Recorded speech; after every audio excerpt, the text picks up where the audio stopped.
নমস্কার সবাইকে। তো আজকে তুমি আমাদের কোন ব্যাপারে জানাবে? আজকে দুটো ঘটনা আমার বলার ইচ্ছা রইল।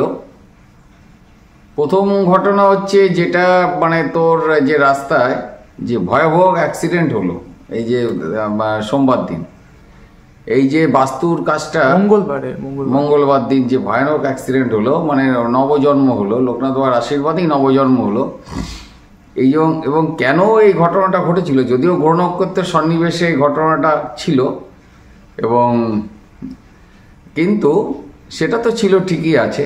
বাবা লোকনাথের দৈব জিনিসও ছিল, সেই বাবা লোকনাথের দৈব জিনিসের মাধ্যমে বাবা লোকনাথ তোকে নবজন্ম দিল। কিন্তু তার আগে একটা উপলক্ষ থাকে, যে কোনো জিনিসের একটা উপলক্ষ থাকে। সেই উপলক্ষটা আমি বলি, এটা ভয়ানক ভৌতিক ব্যাপার।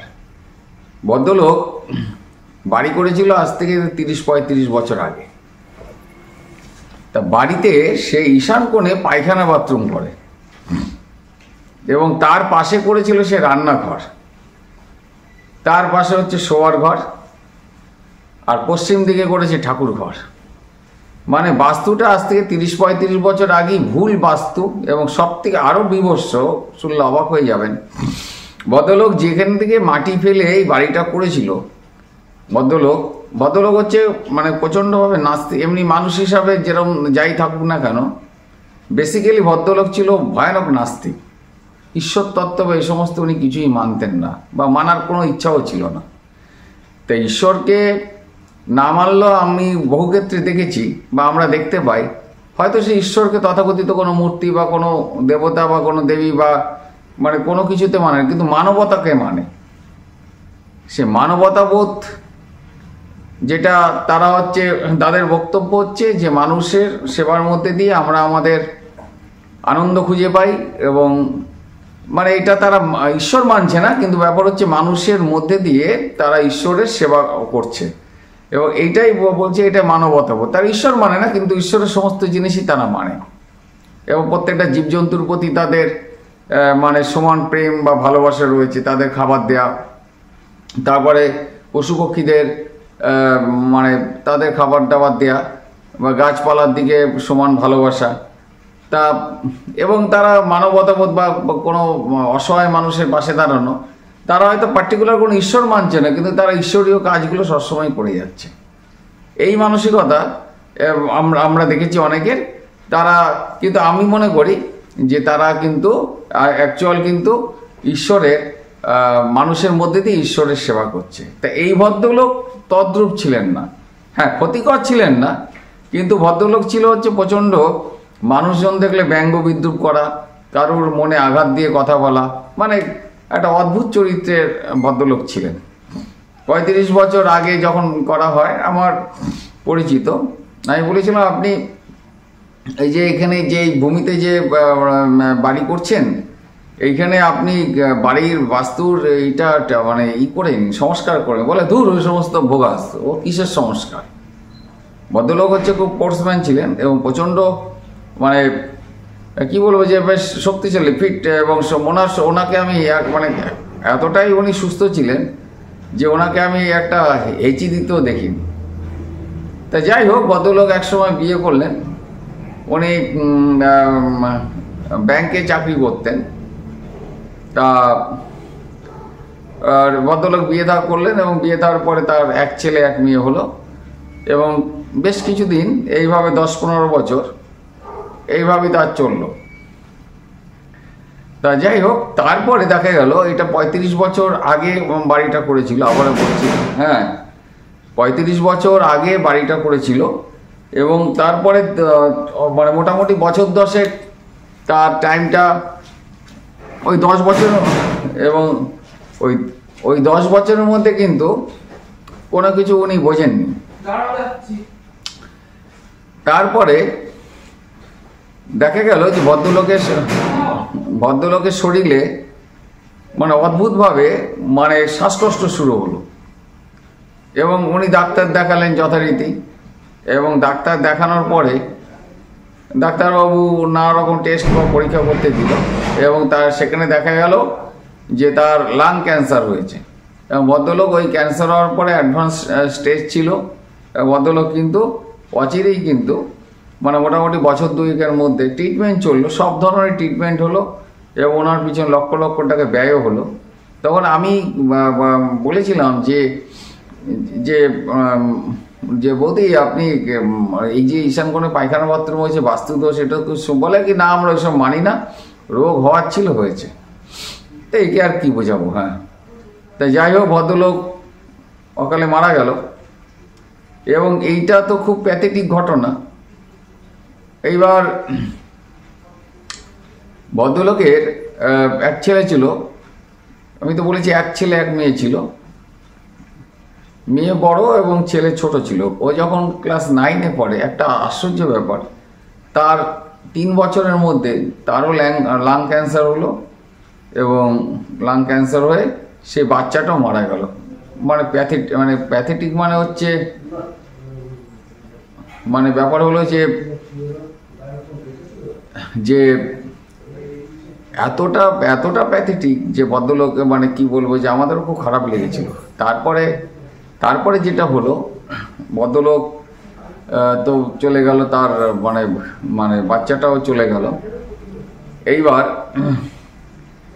এবার হচ্ছে ভদ্রলোকের মিসেস আমাকে এত বছর পরে হঠাৎ করে ডাকলো যে বিভাস এরকম আমাদের এই বাস্তুর ব্যাপারটা। আমি বললাম যে আমি তো 35 বছর আগে বলেছিলাম, কিন্তু আপনারা তো কোনো কিছু শুনলেন না, আর আপনারা তো মানেন না, বিশ্বাসও করেন না, এটা কি করা যায়। তখন আমি বললাম যে দেখুন, এখানে আগেও বলেছি আর কতবার বলবো, বারে বারে বলতেও আমার ইচ্ছা করে না, ভালোও লাগে না। কেননা সবথেকে বড় কথা যে আপনাদের জীবনে যে ভয়ানক যে ঘটনা ঘটে গেল, ভয়ানক দুর্যোগ বা ভয়ানক যে মানে একটা মানে কী বলে ঝড় বয়ে গেল, এটা আমার যেটা বিশ্বাস, এখন আপনারা তো সেই বিশ্বাসে বিশ্বাসী নন, তাই সুতরাং আপনারা বলবেন যে এটা হওয়ার ছিল তাই হয়েছে। এখন হওয়ার ছিল হয়েছে, সে হওয়ার থাকলে অনেক কিছুই হয়, কিন্তু আপনারা আবার এখানে এখন আমি কি প্রতিকার করে মানে আপনাদের যেটা বংশের দিয়ে মানে সমস্ত ভাইব্রেশন সবই তো নষ্ট হয়ে গেল। উনি অকালে চলে গেলেন, আপনার হাজব্যান্ড, আপনার বংশধর অকালে চলে গেল, আপনার ছেলে চলে গেল। এবার হচ্ছে ওনার মেয়ের বিয়ে হয়েছে, সেটাও এবার মেয়ে আবার লোকনাথ বাবার মানে ভক্ত, এবং ওই তা বিবাহের জন্য তাও বিয়ে হচ্ছিল না নানা কারণে, কারণ বাস্তুটাই তো অশুদ্ধ হয়ে রয়েছে। তা যাই হোক, কিছু যন্ত্র বা এই জাতীয় কোনো দৈব জিনিস মানে দেওয়া হলো, দেওয়ার পরে সেই বিবাহটা হলো, জামাই ভালো হয়েছে, তার ঘরে একটা ছেলে হয়েছে। এইবার কি মুশকিল হচ্ছে, ওই যে ওই বাচ্চাটা বলছে যে এখানে একটা অদ্ভুত বৈশিষ্ট্য, ওই বাচ্চাটা তো মানে কিছুদিন আগে মানে সামান্য হয়তো একটা সর্দি হলো, সর্দির থেকে ইনফেকশন হয়ে সে সর্দি কাশির সিজন পরিবর্তনের সময় হতেই পারে, সেই থেকে মানে সে যায় অবস্থা গেল। তারপর হঠাৎ করে দেখা গেল লিভার ইনফেকশন হলো, তারপরে দেখা যাচ্ছে যে সে মানে অ্যাবনর্মালিটি এসে যাচ্ছে বাচ্চাটার মধ্যে। ডাক্তাররা বলছেন যে এ তো মানে অদ্ভুত মানে ডাক্তারের পরিভাষায় তাদের ট্রিটমেন্ট করছে, ওষুধ খাচ্ছে, আবার দেখা যায় কিছুদিন পরে আরেকটা। এইবার তাদের মনে হলো যে এটা হলেও হতে পারে, মানে এতদিন পরে তাদের মনে হলো এটা হলেও হতে পারে। আর এতদিন পরে আমাকে সে 35 বছর আগের কথা, এতদিন পরে এই দিন 7-10 আগে আমাকে 2 তারিখ, আজকে হচ্ছে ডিসেম্বর মাস, আমাকে 2 তারিখ ডাকা হয়েছিল, এটা ডিসেম্বর মাসে 2 তারিখ ডাকা হয়েছিল। তো আমি গেছিলাম এবং গিয়ে আমি প্রচণ্ড বাধা পেলাম। তার কারণ হচ্ছে কি, এতদিনে কি হচ্ছে, ওই জায়গাটা পুরোপুরি নেগেটিভ শক্তি, যাদের অদৃশ্য চোখে দেখা যায় না, তাদের প্রভাব কিন্তু সাংঘাতিক। এতদিনে তারা তাদের ঘাঁটি বানিয়ে ফেলেছে, ভয়ঙ্করভাবে ঘাঁটি বানিয়ে ফেলেছে। এবং অদ্ভুত ব্যাপার, আমি ওই বাস্তুর কাজটা তাকে যন্ত্রম বা এই জাতীয় দৈব জিনিস দেওয়ার জন্যে মানে বলেও আসলাম, তারা রেডিও হলো, এবং দিতে গিয়ে দেখছি যে নানা বাধা চলে আসছে। এবং ব্যাপার হচ্ছে অশুভ শক্তি দেখছি যে মানে কিছু বাস্তু এত ডেঞ্জারের জোনে আছে, সেগুলো কাটাতে গেলেও যন্ত্রম বা এই সমস্ত শক্তির মাধ্যমে আমাদের উপরও ভয়ঙ্করভাবে একটা প্রভাব পড়ে, ভয়ঙ্করভাবে। মানে এইটা না যখন না ঘটবে, তখন যার জীবনে না ঘটবে মানে তাকে সে ওই বলে বোঝানো যাবে না। তো কিন্তু আমি বুঝতে পারছিলাম যে এই যে যে আমি এটা কাটাচ্ছি এর একটা সাইড এফেক্ট একটা সাংঘাতিকভাবে আসবে। সেটা আমার ছেলের পরেই আসলো। ও ইসে নাগের বাজারের দিকে ওখান থেকে দমদমের দিকে যাচ্ছিল মানে একটা কোর্সের ব্যাপারে। তারপরে যখন ফিরে আসে তখন বিরাটি মোড়ে ওই মোস্ট প্রবাবলি ওই কলেজটার সামনে, যেটা নাইডু কলেজ ওখানে আছে, ওখানে ভয়ানক একটা অ্যাক্সিডেন্ট হয় এবং বাসের, এবং যাই হোক বাবা লোকনাথের আশীর্বাদে মানে প্রাণে বেঁচে ফিরেছে। মানে কিন্তু এই যে যে ব্যাপারটা হচ্ছে, এই যে যে কাটানোর যে প্রক্রিয়া হলো তাদের হয়তো, এবং আমি বললাম যে দৈব জিনিস তো যা মানে থাকলো যন্ত্র ঠিক আছে, কিন্তু আপনাদের পায়খানা বাথরুমটা পরে আস্তে আস্তে সেট করে নিন। কিন্তু এই রেসগুলো সাংঘাতিক রেস, এটা না কল্পনা করা যাবে না। এবং আমি ওই মানে মেয়ের ঘরের যে বাচ্চাটার মধ্যে দেখলাম অদ্ভুত অদ্ভুত লক্ষণ, মানে অদ্ভুত লক্ষণ, মানে কীরকম, যদিও সে একেবারে বাচ্চা কিন্তু কথাগুলো আমার মনে হলো অসংলগ্ন, তার ভাইব্রেশন করে হা করে তাকিয়ে আছে কেমন যেন। এবং আমার মনে হচ্ছে যে তাদের এতদিনের যে মানে এই দৈব শক্তি প্রয়োগ এতদিনের যে তারা মানে কি বলবো, যে ওখানে গিয়ে তারা ঘাঁটি বেঁধে ফেলেছে অশুভ শক্তি, তারা কিন্তু একটা আমার উপরে একটা এফেক্ট করার চেষ্টা করলো, যেটা আমার ছেলের উপর দিয়ে গেল। এটা একটা অদ্ভুত ঘটনা। এবং ওখানে একটা জিনিস দেখলাম, মানে যেটা আমার সব থেকে নজরে পড়লো, সবসময় একটা অদ্ভুত অদ্ভুত দুর্গন্ধ বেরোচ্ছে। কেন এটা সদ্য কিছুদিন আগের কথা, মানে ভয়ঙ্কর ভয়ঙ্কর দুর্গন্ধ বেরোচ্ছে। দ্বিতীয়ত যেটা দেখলাম যে আলো যে ঘরের মধ্যে কিন্তু মানে খুব ভালো রং করা এবং খুব দামি রং করা রয়েছে ঘরের মধ্যে, কিন্তু ঘরের আলো মানে দেখা যাচ্ছে হাফের হাফ হয়ে রয়েছে। ধরুন 100 পাওয়ারের একটা বাল্ব জ্বললে বা একটা টিউব জ্বললে সেখানে দেখা যাচ্ছে 20 পাওয়ারের মতন মনে হচ্ছে। একটা অদ্ভুত ব্যাপার। আর ঘরের মধ্যে এত মডার্ন জিনিসপত্র রয়েছে কিন্তু একটা অদ্ভুত একটা বোটকা গন্ধ। এবং ওদের ঘরে ধূপ জ্বলছে বা সেন্ট দিয়ে আছে, কিন্তু সেন্টের গন্ধটা মুহূর্তের মধ্যে মানে একটা অন্য গন্ধে রূপান্তরিত হয়ে যাচ্ছে।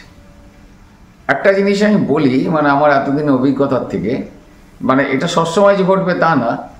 ধরেন ধূপধুনো বা কর্পূরের গন্ধতে এইসব অশুভ শক্তি তাড়াতে সহযোগিতা করে, কিন্তু যদি ওই সমস্ত অশুভ শক্তি নেগেটিভ শক্তি যদি প্রচণ্ডভাবে থাকে, তাহলে এই ধূপধুনো বা এই কর্পূরের গন্ধ কিন্তু যেখানে মানে যে জায়গাটা ওরা থাকে সেই জায়গাটা কিন্তু ওই গন্ধটা কিন্তু অ্যাবজর্ব করে নেয়।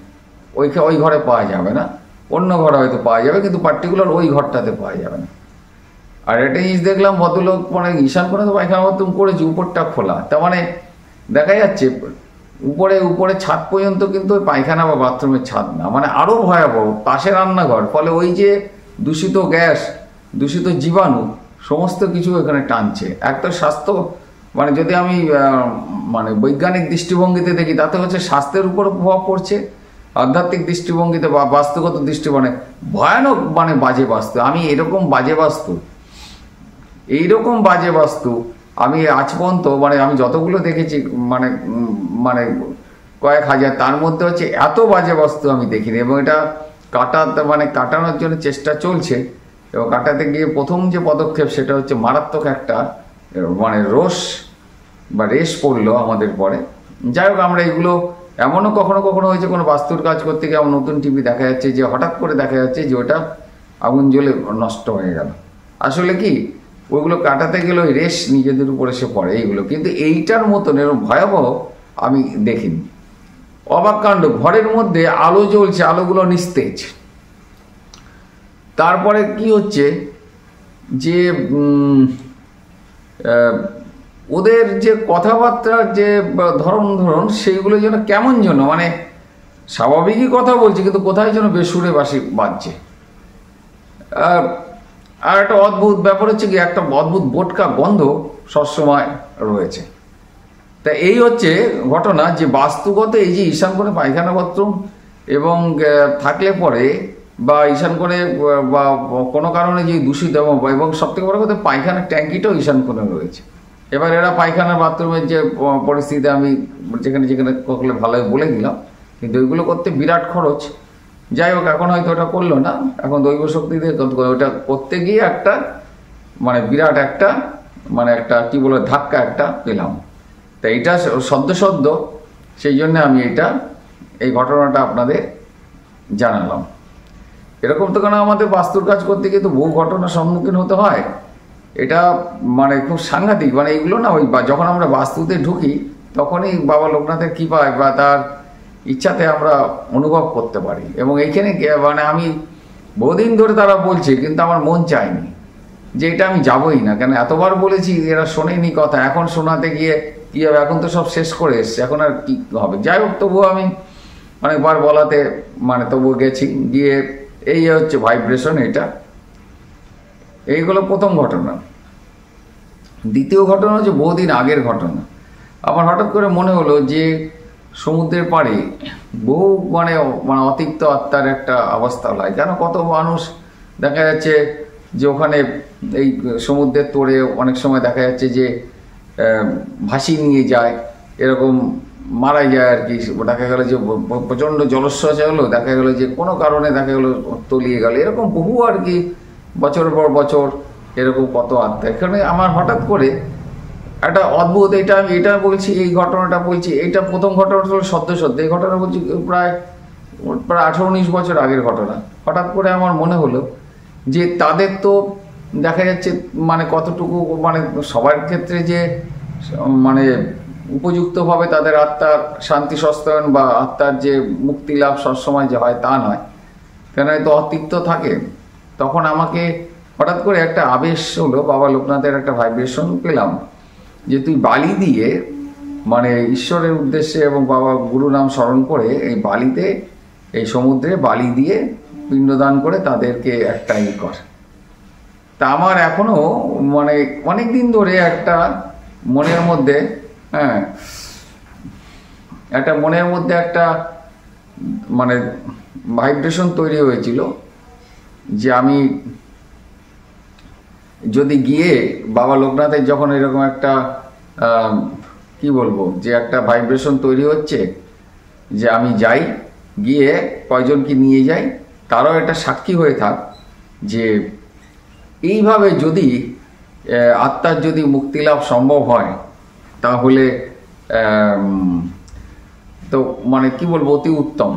তা আমার ভিতরে তখন একদম মানে উচাটন এসে গেছে যে বাবা লোকনাথ বলছি তুই এটা কর, শুধু বালি দিয়েই মানে এটা আমার নাম স্মরণ করে তুই এটাই করবি। তাতে তা আমি বললাম যে আমি বুঝবো কী করে যে এটা মুক্তি হলো না কি হলো, এটা তো আমার মনের একটা বিক্ষেপ হতে পারে, আবার ঠিকও হতে পারে। কিন্তু বারে বারে যখন একই জিনিস হচ্ছে মনের মধ্যে, তখন আমি মানে আমার খুব কাছের ছোটো ভাইয়ের থেকেও বেশি সুদীপ্ত মুখার্জিকে, অলোক লাহা এবং এই মানে সমস্ত যারা আমার কাছের যারা, তাদের বললাম যে এরম আমার হচ্ছে, তা গেলে কেমন হয়। তোরা সাথে সাথে একটা নির্দিষ্ট দিন থেকে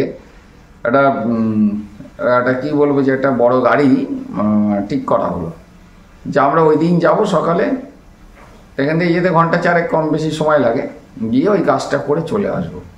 তা আমাকে ওরা জিজ্ঞেস করলো যে এই যে জিনিসটা ঘটবে তাতে আমরা কি বুঝতে পারবো যে এই আইলো, সেটা তো আমিও বুঝতে পারছি না, চলো তো আগে যাই দেখা যাক। কেন বারে বারে মনের মধ্যে এই মানে এই ভাইব্রেশন বা উতলা ভাব তৈরি হচ্ছে। আমি বুঝতে পারলাম এটা বাবা লোকনাথ এইভাবে উনি অনেক সময় এই ভাইব্রেশন তৈরি করে দেন। তা আমি ওদের নিয়ে গেলাম। এবারে একটা আশ্চর্য জিনিস, সেদিনকে মানে রোদ ঝলমলে আকাশ, একদম আকাশে মানে এক ফোঁটাও কোনো মেঘের চিহ্ন নেই। কিন্তু ওই সমুদ্রের থেকে মানে যখন সমুদ্রের দিকে গেলাম তখন অন্তত দূর থেকে দেখতে পাচ্ছি যে ওইটুকখানি জায়গা মানে যেখানে নামলাম সেই জায়গাটা দেখছি একটু মানে যেখানে পাড়টা একটুখানি ফাঁকা থাকে সেখানটায় গেলাম, কেন এগুলো করতে গেলে একটু নিরিবিলিতে করতে হয়। একটা অদ্ভুত ব্যাপার যেটা ঘটেছিল ঘটনা সেটা বললাম, যে অদ্ভুত মানে দেখা যাচ্ছে যে 1, 2, 3 কিলোমিটার এরকম ধরে যখন ঢুকছি দূর থেকে দেখতে পাচ্ছি 2 কিলোমিটার দূর থেকে যে ওই জায়গাটা দেখা যাচ্ছে একটা ঘন মেঘের স্তর রয়েছে, কিন্তু অন্য সাইডে কিন্তু ঝলমলে আকাশ, ওখানে মেঘের স্তর এবং পুষ্পবৃষ্টির মতন বৃষ্টি হচ্ছে, একটা অদ্ভুত। এবং ওরাও তখন অবাক হয়ে গেল যে আকাশে কিন্তু মেঘ নেই, আকাশ একদম ঝলমলে, কিন্তু ওইটুকখানি জায়গা ওই 3 কিলোমিটার জুড়ে একটা মেঘের অদ্ভুত একটা পুষ্পবৃষ্টির মতন বৃষ্টি হচ্ছে, তার আশেপাশে ঝলমলে। এটা একটা আমার জীবনে একটা অদ্ভুত অভিজ্ঞতা। তা আমি ওই বালি নিয়ে বাবা লোকনাথের নাম স্মরণ করে ওই ফেলতে রাখলাম সমুদ্র। ওখানে নেমে পায়ে হেঁটে গেলাম, গাড়িটা অনেকটা দূরে রাখলাম, প্রায় 1.5 কিলোমিটার দূরে রেখে ওই জায়গাটা পুরো মানে সেই বৃষ্টির মানে ওইটুকখানি জায়গা পুষ্প মানে জোরে না, পুষ্প বৃষ্টির মতন বৃষ্টি হচ্ছে। তা আমার সাথেও যারা ছিল তাদেরও বললাম তোমরাও বাবা লোকনাথের নাম স্মরণ করে দাও যাতে আত্মার মঙ্গল এবং কল্যাণ হয়, এবং গুরু গোবিন্দর নাম স্মরণ করে আমরা ফেলতাম। আমরা আধা ঘন্টা 45 মিনিট ধরে ওই কাজ করলাম। করার পরে করতে করতে এখন কতক্ষণ করব সেটা আমি বুঝতে পারছি না। করতে করতে ঘন্টাখানিক পরে দেখলাম যে ওইটা বন্ধ হয়ে গেল এবং ওখানে ঝলমলে আকাশ, মানে ঝলমলে আকাশ তো পরিষ্কারই আছে, ওই জায়গাটা বন্ধ হয়ে গেল এবং ঝলমলে রোদ হয়। তখন বুঝলাম যে এইখানে কাজ হয়েছে, ওরাও অনুভব করতে পারলো। এবং তারপরে জমিতে কিছু মানে মানে যে কয়েন দিতে হয়, মানে কিছু খুচরো পয়সা দিয়ে আসলাম, মানে ওইটা দক্ষিণা দিতে হয়। এটা মানে বাবা লোকনাথ এবং শ্রীকৃষ্ণকে স্মরণ করে এই কাজটা করেছিলাম। আমরা 3-4 জন ছিলাম। করার পরে আমরা চলে আসলাম। চলে আসার পরে একটা সবারই এই 5-7 দিন একটু শরীরটা খারাপ হয়েছিল। তারপরে এমনি সেরকম কিছু না, তারপরে কিন্তু শরীর আস্তে আস্তে সুস্থ হয়ে যায়।